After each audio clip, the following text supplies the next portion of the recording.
Assalamualaikum warahmatullahi wabarakatuh. Kami dari kelompok 3 yang beranggotakan saya, Galih Amo Arga Putri, NPM 1910101006, Anissa Puput Rahmawati, NPM 1910101042, Elvira Ika Rosiana, NPM 1910101049, Hanifah Puji Astuti, NPM 1910101056, Arnifa Fitria, NPM 1910101057, Disa Bramantia, NPM 191010101128, dan Ida Syafaatur Rahman, NPM 1910101129. Di sini kami akan mempresentasikan pembentukan kebijakan harga pada bidang pertanian, khususnya studi kasus komoditi pangan. Yang pertama, kebijakan harga atau price policy. Harga merupakan cerminan dari interaksi antara penawaran dan permintaan yang bersumber dari sektor rumah tangga atau sektor konsumsi dan sektor industri atau sektor produksi. Sebagai cerminan, kekuatan pasar pemerintah tidak selalu mengandalkan mekanisme pembentukan harga kepada kekuatan pasar atau suatu komoditi tertentu. Dalam pasar persaingan sempurna, mekanisme harga memang merupakan jalan keluar yang paling tepat untuk menyelesaikan masalah perekonomian. Tetapi, seperti diketahui bahwa struktur pasar yang benar-benar sempurna pada kenyataannya tidak pernah terwujud. Karena itu, agar tercapai tingkat kesejahteraan masyarakat yang lebih merata, campur tangan pemerintah dalam penentuan harga, terutama untuk komoditi-komoditi yang menyangkut hajat hidup orang banyak, Selanjutnya akan diteruskan oleh Elvira. Selanjutnya yaitu tujuan dan dampak kebijakan harga. Tujuan kebijakan harga antara lain, yang pertama itu stabilitas harga hasil-hasil pertanian, terutama pada tingkat petani. Yang kedua, meningkatkan pendapatan petani melalui perbaikan dasar tukar atau term of trade. Yang ketiga, memberikan arah dan petunjuk pada jumlah produksi. Selanjutnya, dampak kebijakan harga. Yang pertama bagi produsen, yaitu mendapatkan keuntungan. Sedangkan untuk konsumen, mendapatkan kerugian karena harus membeli produk dengan harga yang lebih mahal. Seringkali dikombinasikan dengan kebijakan subsidi harga konsumen. Hal yang harus diperhatikan dalam mengambil kebijakan harga. Yang pertama itu tingkat harga dasar pembelian atau administered price. Harga ini harus memperhatikan baik pihak produsen maupun pihak konsumen. Beberapa hal yang termasuk di dalamnya adalah poin pertama, support price. Biasanya ditentukan pada awal tanam untuk membantu memberikan jaminan kepada petani menanam. Poin kedua, issue price, yaitu untuk melindungi konsumen. Konsumen mendapatkan komoditas tertentu dengan harga yang lebih rendah dari harga pasar. Poin ketiga yaitu purchase price, yaitu untuk menjamin pengadaan komoditas pangan utama. Biasanya harga ini ditentukan dan diumumkan oleh pemerintah. Yang kedua, adanya perubahan permintaan dan penawaran komoditas pertanian. Yang ketiga, adanya perbaikan infrastruktur, baik itu menunjang produksi berupa irigasi dan gudang benih, maupun pemasaran yang berupa infrastruktur bangunan pasar dan jalan. Dengan adanya fasilitas ini, maka tingkat harga akan terpengaruh, baik harga di tingkat produsen maupun konsumen. Yang selanjutnya yaitu kebijakan harga durian Musangking. Next. Hasil dan pembahasannya. Desa Petung merupakan salah satu desa yang berada di Kecamatan Pakis, Kabupaten Magelang. Desa ini memiliki ketinggian 700 meter dari permukaan laut.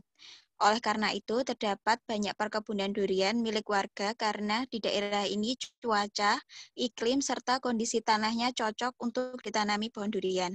Salah satunya yaitu milik Bapak Haji Burhanuddin yang diberi nama Perkebunan Durian Musangking Haji Burhanuddin. Perkebunan durian Musangking Haji Burhanuddin sendiri berdiri sejak tahun 2013. Awalnya dapat motivasi dari salah seorang temannya. Karena motivasi tersebut, beliau mendirikan perkebunan ini. Pada saat itu, beliau menanam sekitar 150 durian musangking. Sebelum dijadikan perkebunan durian, Bapak Haji Burhanuddin menanami kebun tersebut dengan pepohonan lainnya seperti ketela, nanas, dan pisang. Tetapi hasil yang didapatkan memiliki perbandingan yang sangat jauh dengan pendapatan dari hasil durian.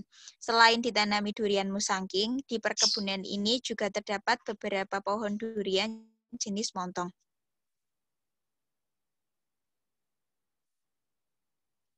Next.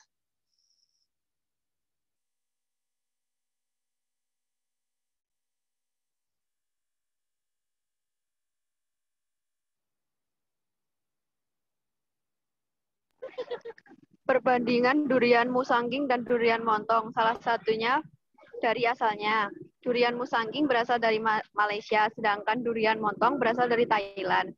Jika dilihat dari fisiknya, durian montong memiliki berat mencapai 9 kg, sedangkan durian musangking hanya mencapai 3,8 kg.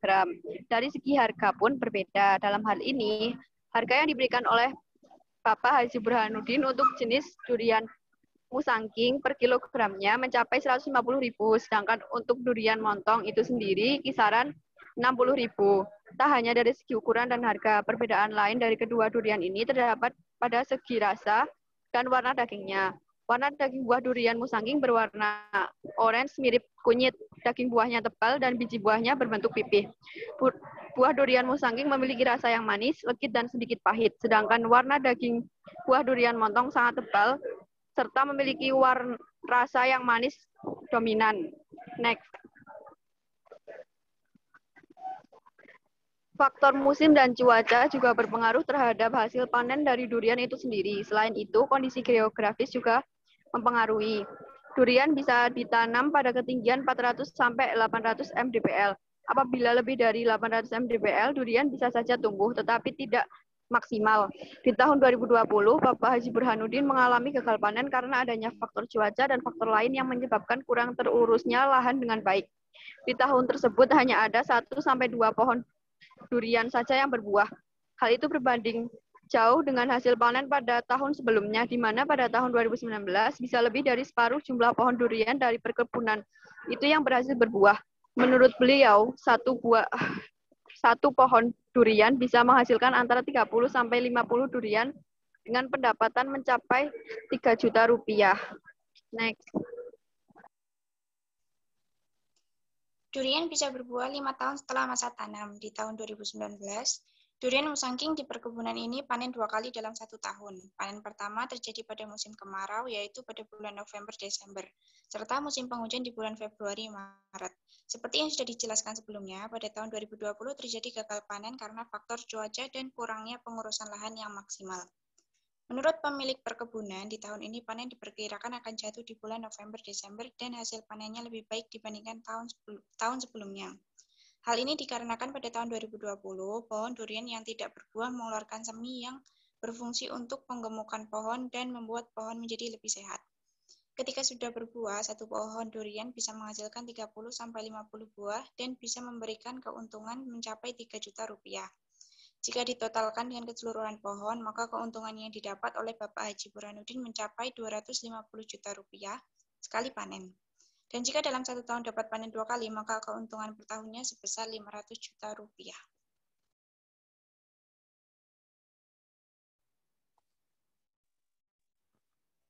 Dalam hal perawatan, pohon durian ini perawatannya termasuk susah. Biaya yang dikeluarkan untuk perawatan bisa mencapai 50 juta per tahun. Pada tahun 2019 menghabiskan 35 juta untuk biaya perawatan.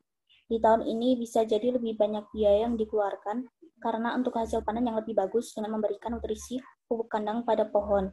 Setiap bulan dilakukan penyemprotan dan pemberian pupuk untuk pohon-pohon durian di perkebunan ini.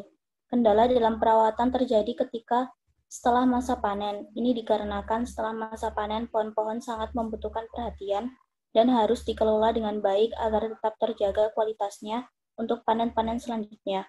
Pohon-pohon durian mengalami masa krisis atau kondisi yang gampang mati pada umur 2 tahun. Setelah lebih dari 2 tahun, pohon durian akan menjadi lebih kuat.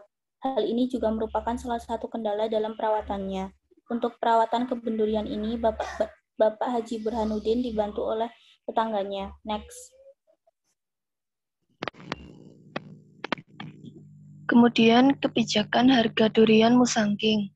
Untuk penetapan harga, tidak ada campur tangan kebijakan penetapan harga dari pemerintah. Harga tersebut ditentukan sendiri oleh Bapak Haji Burhanuddin. Harga durian yang ditawarkan termasuk murah dibandingkan dengan harga durian di tempat lain.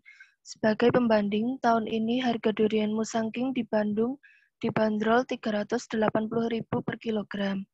Di Jakarta, untuk durian jenis Nyelekamin dijual Rp450.000 per kilogram. Sedangkan durian Musangking di Desa Petung yang berbatasan dengan Kecamatan Candimulyo ini dijual sebesar Rp200.000 per kilogram. Pemasaran durian hasil perkebunan ini tidak dibawa keluar, artinya para pembeli datang langsung ke kebun durian ini.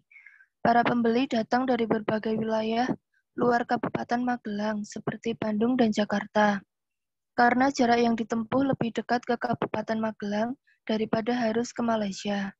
Pemasaran dilakukan melalui media sosial Instagram di @kebunmusangking. Next. Kemudian ini adalah hasil dokumentasi observasi di kebun durian Musangking di Petung, Magelang. Next.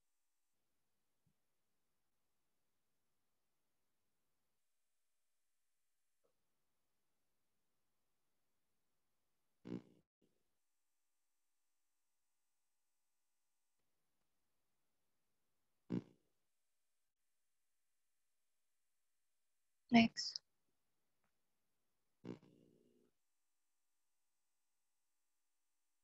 Kemudian, Bapak Haji Burhanuddin berkata bahwa jika bisa, siapkan lahan sebelum usia 50 tahun. Jadikan lahan tersebut untuk investasi, karena harga tanah tiap tahun selalu meningkat. Tanam tanaman yang kira-kira menguntungkan, kemudian kalian bisa menikmati hasilnya di hari tua. Sekian presentasi dari kelompok kami. Maaf jika ada salah-salah kata. Sekian, wassalamualaikum warahmatullahi wabarakatuh.